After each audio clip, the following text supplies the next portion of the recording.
Hello guys, আজকে আমরা দেখাবো ডিমের একটা রেসিপি।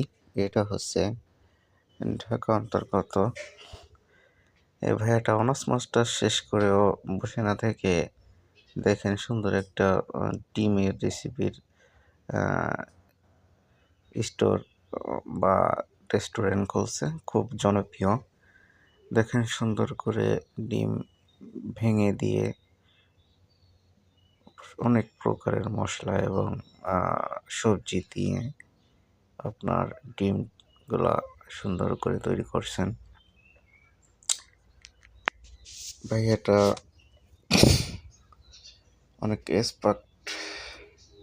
এক্সপার্ট হয়ে আছে। দেখেন এটা খেতেও সেই স্বাদ বা সেই সুস্বাদু। দেখুন গাইজ, এখন এটা গ্যাসের উপর দেওয়া হয়েছে।